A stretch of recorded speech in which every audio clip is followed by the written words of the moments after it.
international fire hazard.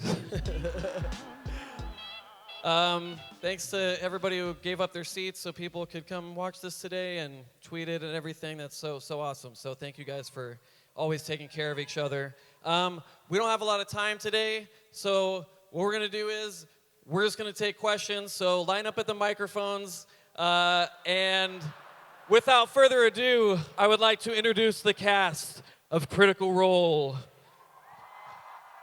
Taliesin Jaffe.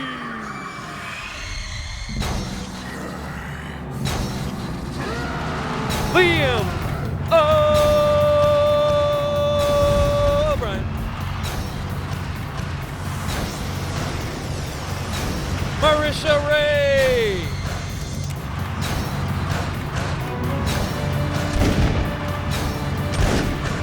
Matt Mercer.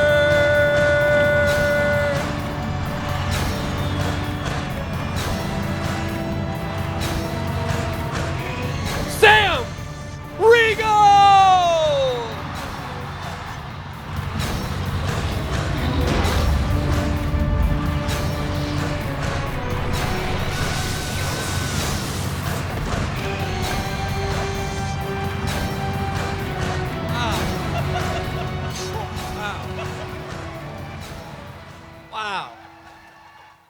Wow.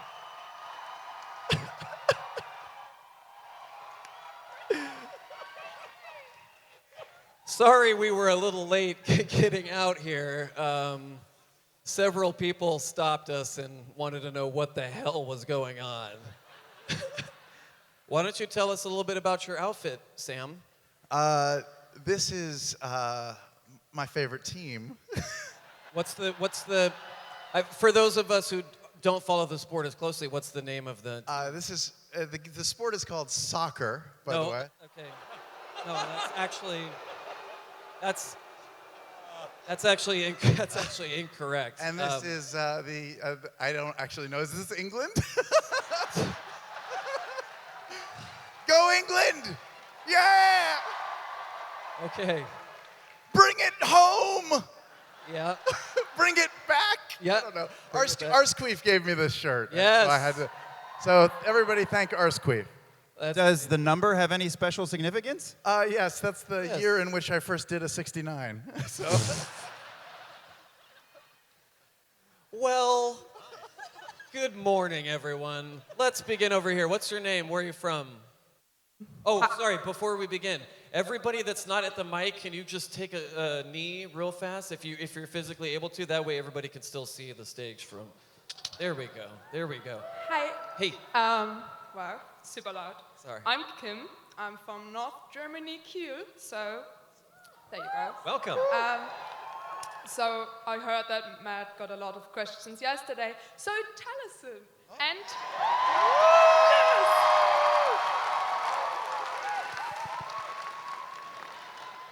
And also Liam, because, like, yes.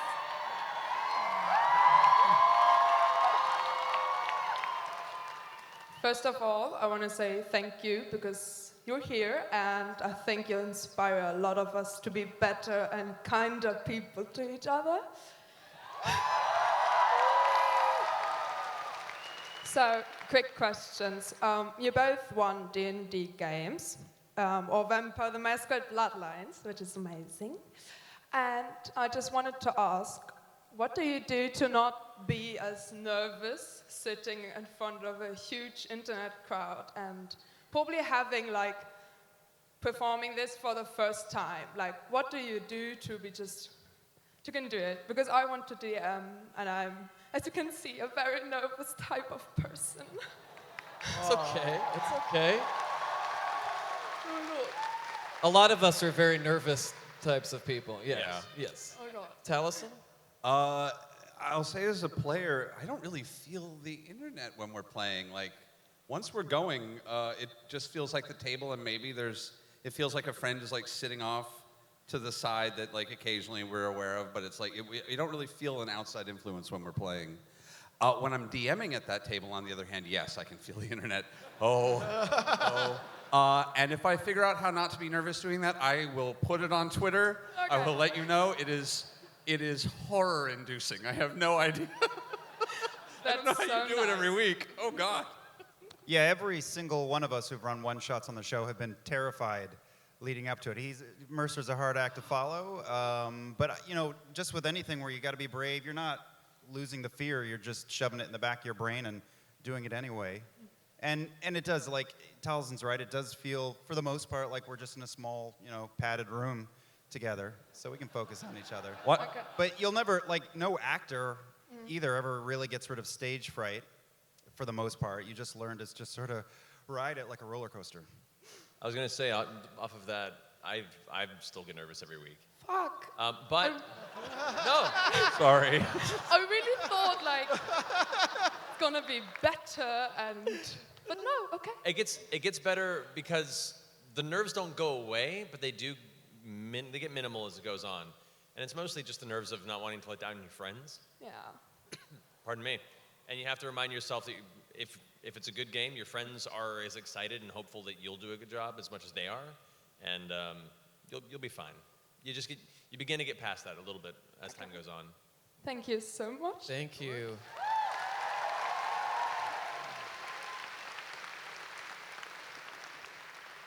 What's your name and where are you from?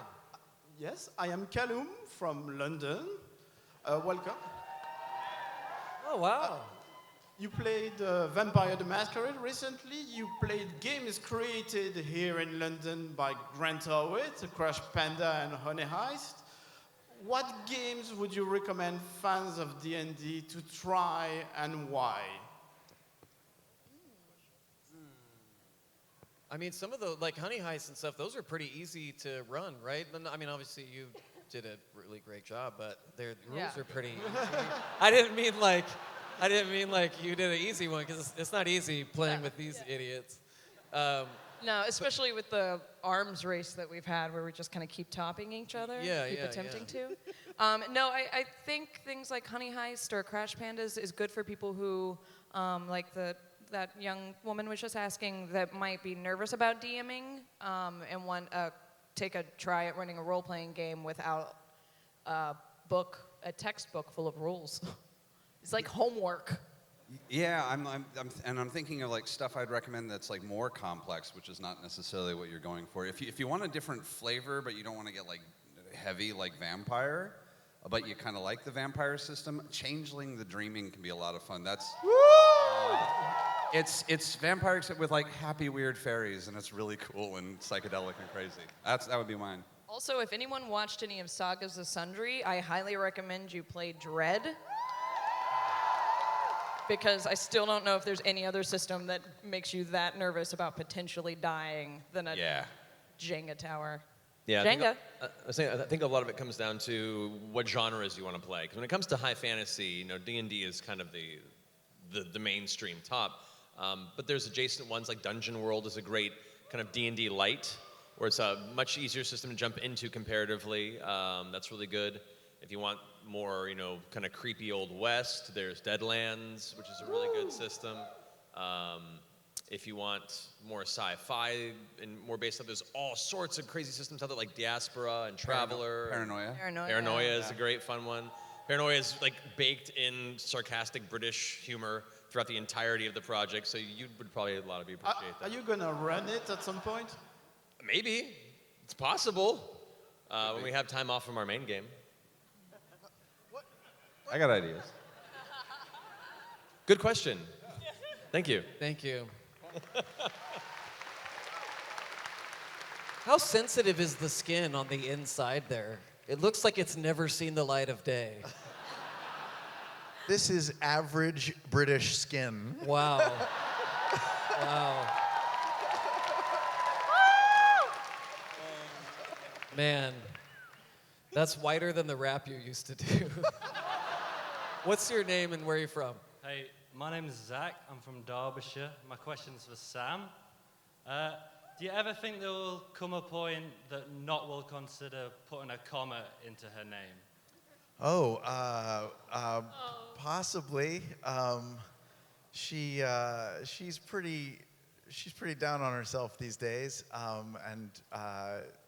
but yeah, I think as the troupe has been going together and going on more complicated adventures and stuff, she's feeling her oats a bit more, and she's starting to come into her own goblin skin, and we'll see. I don't think that would happen unless something very drastic happened, though.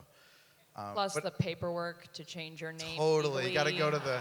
Especially in Whitestone. Got to print it in a paper. There's a whole thing. It's It's a lot. Yep. That was Quality paper and ink is hard to come by.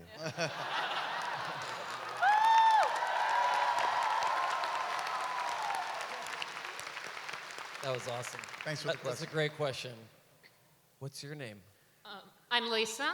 Hey. I'm from Spain. Hi. Woo!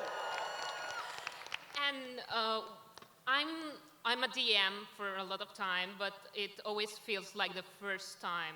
And I wanted to ask not only Matt, but everyone, because everyone is starting to DM, and especially Marisha, because as a girl, it's so difficult to DM and to find people who want you as a DM. A little tip especially for starters, and even for people who's been playing a lot of time and want to start DMing, and a little tip or something. Don't be intimidated by Matthew Mercer. I think we are not intimidated. We all want to be him sometime. But that's our goal. But you have to start somewhere, because I can't tell you how many times we hear from people like, I don't want to DM because I could never do what Matt does, and that's kind of soul crushing. I've been doing this for 23 plus years of my life, and for about 15 of them, I was terrible. And even then, it's been a slow incline. And even then, there are things that I'm not very good at that you'll be much better at. Every GM and DM has their own skill set, that their specialty, and the things that they're really good at are. And when you find those, you begin to kind of build your game around the things that you're really comfortable doing.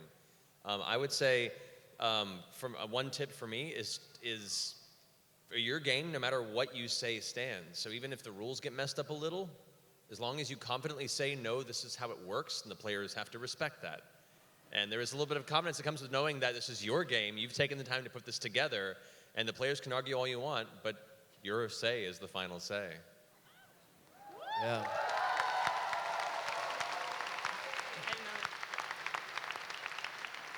It's really good. What's your name? Thank you. Thank you. Hi, I'm Adam from Manchester. So my question is for everyone who's ever DM'd and homebrewed items. What's the weirdest, quirkiest, funniest, or craziest item you have homebrewed? For my one shot, I made a bunch of, or for my first one shot, I made a bunch of those little cards that Matt hands us when we find an item. Most of them weren't used, but one of them was a puddle of puke. Yeah, I remember that. And then one was a fucking snake. Yes. And if you find it, it bites you. Yeah. And that's it. That was great. It said it on the card. It just said a fucking snake, and then it snake. says, it bites you. Yeah. Oh, okay. I was in a Tofos game that we found signs that just said NPC so we could blend in with a crowd that was running away from a monster, and ended up backstage with all the other NPCs until they found out we were PCs and tried to kill us, and we were just assaulted by very generic people. It was amazing. Isn't that just the con experience? Yeah. Oh, where's my sign? Oh, no, yes. I think I was playing a one-shot with some of our friends, Sean and Bender, back in the day, and for the part of the one-shot, because they're longtime D&D players, so I just wanted to find ways to really mess with them. And so I would give them items throughout the game, but they'd have to figure out, I didn't allow identify spells at all, and I was like, you have to figure out these items by using it. And so there was one I called, it's a double-edged sword. He's like, what does it do? I'm like, you have to find out. And so every time he went and fought something and attacked something, it also slashed him back.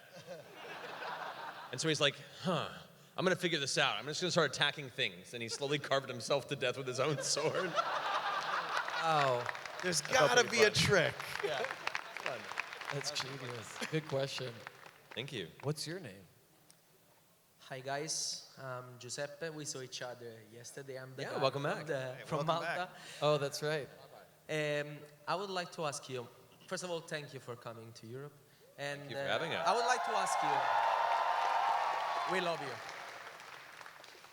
I would like to ask you, between first campaign and second campaign, if you were not playing your own character, which one of the other characters you would have loved to play, including NPCs? So which of the other existing characters would you love to play? Yeah. Like body swap episode, like Freaky Friday style? Yeah, kind of. Which one would you have loved to be? That's a good question. I like this one. Grog. Thank you. I think I would like to play Grog. I'm going to faint just because you said. Yeah. I think that would be a lot of fun. Yeah. Yeah. Just because Matt said that. I have a I good think I'd want to question. be Scanlan so I could say terrible things and have everyone love me for it.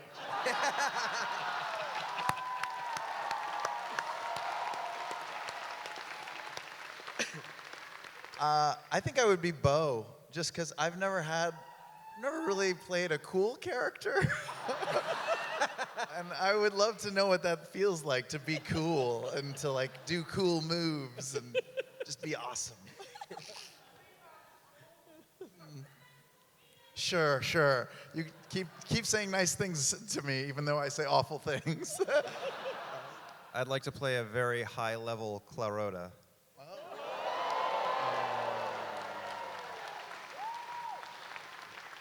That's a pretty dangerous combination. Yeah. I'd probably play Sinekir's wife. Just because Ashley spent the second half of the campaign looking for her. That's so meta. With no payoff, though. What's in the box? Thank you. Thank you very much. Love Malta. It's the new Malaysia. Hey, name's David. Hey. Started running a stream called Legendary Actions, and I want to thank you guys. You guys gave me like the confidence to try it and fail, but keep pushing onwards and hope it gets better. So my question for each of you is, if you had to live somewhere in the world that has been made thanks to Critical Role, where would you live? That's good question. Marquette. Wait. I was gonna say, can I just vacation in Dolan's Yeah. closet for the rest of my life? Never-ending vacation there. The weather's nice in Marquette, and there's also some fusaka. Some spice. You guys spice, by the way? They spice in Europe. Yeah. Zephyra, gotta go with Zephyra. Oh, that's definitely Gilmore's basement for me. You know there's some freaky shit going on in there. That's where I would hang out. Gilmore's basement. Nothing freaky, just classy. Yeah. He's a man of romance. Story threads we never got to. No. Yep. Percival's the one with the freaky basement. Yeah, that's true. That's true. Don't do the Gilmore voice because you'll turn on Sam while he's wearing those shorts. Let's go over here. What's your name? Hello, I'm Kai. I'm another German critter. Yeah. Hello. And yes, we all know Liam's tragic love affair with the German accent. But Is it tragic? Everything in Germany is tragic. before Liam, the German accent was the least cool ever. So thank you for that. But yes, I wanted the rest of the cast to tell me, what is your favorite accent and which accent do you hate the most? Oh. Good question. I've got mine. I'm going to get in so much trouble if I answer this. Who's not represented here? That's who we don't like the least. I'll start. My favorite is the Scots brogue. If you didn't know already by how often it comes up in our campaign, but You know, often with like harsh dwarves, which are just so over the top, like Warcraft style dwarves. But like, you know, I still like the softer, more lilt to it. It's fun. Thank you. I've met a lot of Scottish creators out here this weekend. It's been lovely. My least favorite, and only from a technical standpoint, is South African, because it's right. I love the accent, but it's so hard for me to do because it fits in this weird section between like Irish and British and Australian and other dialects that I already know. So whenever I try it, I can get about 30 seconds before I slip into any of the others. So it evades me and perpetually. And I did do a film as South African character, and it drove me nuts trying to lock into it. So it's the one it's my white whale. Like one day I'll get there. That was literally my answer, because there's like, we always get like 7 auditions that come in all of like South African. I'm like, and I've spent months trying to do it, and it's impossible. It is impossible. There's like stuff will come through for like Marvel stuff, and like South Africa. Oh, God. My favorite is Hawaiian, especially Hawaiian Pidgin is my, like going Hawaiian to Pidgin's great. Hawaii and hearing someone like speak fluent, like full Pidgin, especially when they're like really intense about something. It's the coolest sound ever. I wish I could do it. It's so cool. That's mine. I could listen to Matt's Cajun accent all day long. Agreed. The turtle. Hey, be careful what you wish for, huh? I love it. The shorts. And my least favorite is, I don't know, Yorkshire. Dude, we're never gonna be invited back. I know. Oh my God. Oh, you're gonna be in so much trouble. My favorite accent is an Irish brogue. I can't get it fucking enough. Liam Neeson. What? Liam Neeson O'Brien. You fuck off, you. And like South African, I can't do it, but I love listening to it. Yeah. My least favorite is my own accent, the one that I listened to the most when I was growing up. Lois, get your kids across the street. What are you doing, Lois? It's so melodical. I love a good New Zealand accent, a good Kiwi accent. They're just adorable. My least favorite is also Liam's home accent, but just Liam, not Wow. not the rest of Brooklyn, just his. You come into my house with that tongue? You come into my house? The fuck? Calm down, Cookie. I'm changing my answer. My favorite is Marisha's Scottish, Dwarven Broke. All right. Shots fired. Oh, hello. Marisha, why don't any of your characters have accents? Just watch episode 1. Oh my God. Well, guys, as a master of accents, Oh boy. let's go over here. What's your? Thank you so much. Hi, I'm Anna, and I'm from Sweden. Hi, Anna. Lots of Sweden here. Yeah. Hello. And my question, in honor of you guys finally coming to Europe, is in episode 108 of season 1,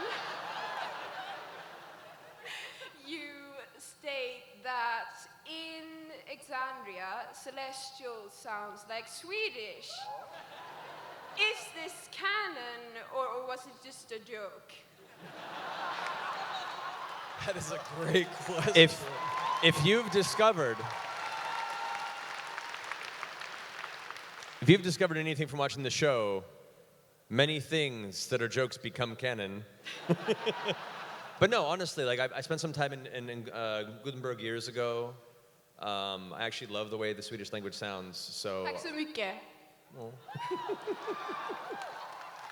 So yeah, it's canon. Because when you consider, you can see things written, but none of the languages you have an example for how it's spoken or pronounced really in Dungeons and Dragons, and so we base a lot of things from our own experiences in the world. And for me, that's a very pleasant sounding language to me, and I would want that to be what Celestial would sound like. What better answer are you gonna get than that? Hey. Hi. What's your name? Hi, I'm Victor. Hello, Victor. And first of all, thank you for coming to Europe. You're the best people ever.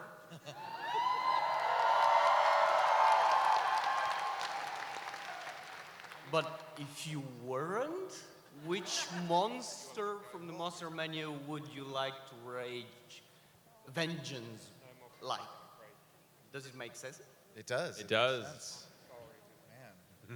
I mean, that Rakshasa is a pretty deadly and devious thing.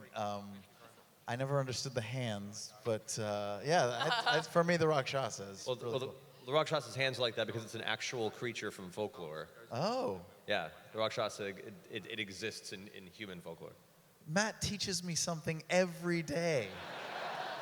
It's amazing. So, Rakshasa?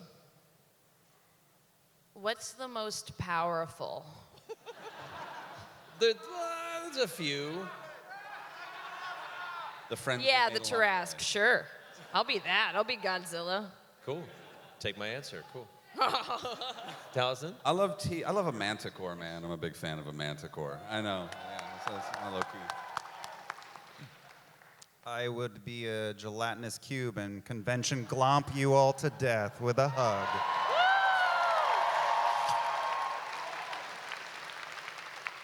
Matt? I was gonna say Tarask, because you know that's my favorite creature. In fact, if you use D&D Beyond, you can click on the monsters and you can listen to the audio of the name pronounced. Me and Marisha had the opportunity to do the voices for a lot of those, and I got to say Tarask. And you listen, every other one's like Red Dragon, Bugbear, Owlbear, Tarask. Like, I put a little extra stank on that one. But You seem really upset that I stole your answer. we'll talk later. No, okay. Oh, dang. But no, outside of Tarask, oh man, I would say probably Rust Monster. Because anyone who's played low-level D&D and has come across one of those, especially if any sort of martial class, there is nothing more terrifying than just a little nasty bug that comes and goes, oh, is that some nice equipment you bought there? It'd be a shame if somebody turned it to dust. Good question. Good question. Yeah. And this is our last question. Thank you. All the way from Malaysia. Thank you. Malaysia! Hello. Hi, yes, I came from Malaysia, and Welcome. Hi. My question is, there's been this huge resurgence in D&D's popularity, obviously, and I wanted to ask how you guys feel about your influence on this resurgence. I mean, we're one of many factors that have brought this about, and I mean, pride, excitement. A lot of us, grew up in a time when this was something that was hard to find other kin with. I know, at least for me, once I discovered this game and it helped make me who I was, it was so hard for me to find and scope out other people I could get excited about this game with. And then sometimes those people weren't the best people. And so for now, seeing it rise the way it has and find such wonderful, diverse community and bring together people from around the world, for this singular joy of storytelling is, it's incredible, it's emotional. It's inspiring. We're honored that we're even part of this in some way. I mean, our group, we friggin' love this game. And we've loved it for years, and it was this private little thing we did. And so it's mind-blowing that we get to just get together and do this weekly and have carved out this story that we love so much. But the idea that all of you guys, well, not all of you, but show of hands, how many people started playing after seeing our show for the first time? That's amazing. And the fact that we love this game and that we've made it so that all of you can discover it as well and then make your own stories, play it your own way, have your own adventures, find your own friends, that is humbling and the biggest blessing on us. So, yeah, this whole inspiring. weekend has been amazing. Thank you guys. Thank you guys for showing us that the world is watching and responding positively to what we're putting out into it, and thank you for teaching us that this thing that Matt and us have started doing for fun is like spreading joy internationally and introducing you all to each other.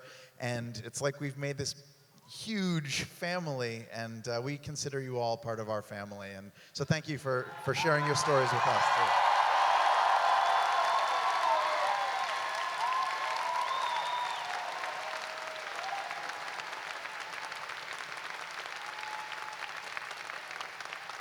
I still believe that the more people that play Dungeons & Dragons will make the world a better, more joyful and accepting place.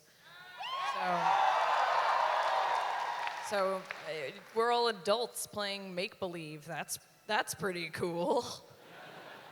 But keep spreading the game and the joy, because it could maybe become a shared language that could save us all. We love you guys, seriously. And Like to that that- never, it's And- never lessened. A final note on that too. Me and Marisha went to Malaysia on our honeymoon last year, and it's a beautiful country. If you haven't been, recommend it. It's gorgeous there. Yes, love it. Thank you for coming out. Thank you so much. Thank you, guys. We're going to take a photo really fast, and then that's it. Oh, we're taking a photo? We're going to take the photo right here. All of you guys are going to be in it. You guys are all going to be in it. Okay, stay in the seats. Wait, we stay here? Okay. So Are we why don't you looking? stick your hands nice in the air, make a noise as we take this giant Are we looking critical role selfie.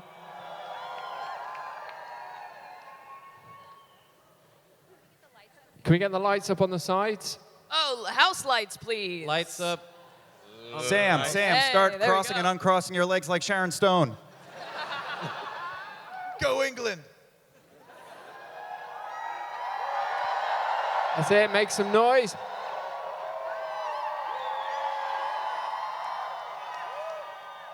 Yay! All right, we love you. Thank guys are you so amazing. much Thank you, for everybody. waiting and for coming. We love you guys. London, keep it going for your critical role card.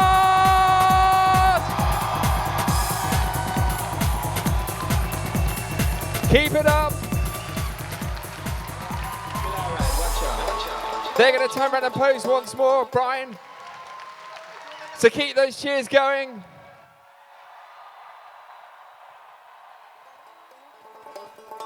That's it. So London, one more time for the stars of Critical Role!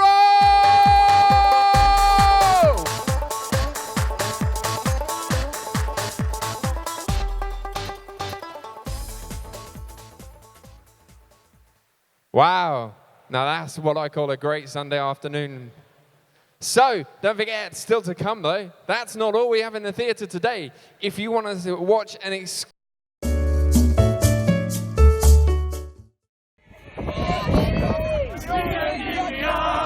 You got your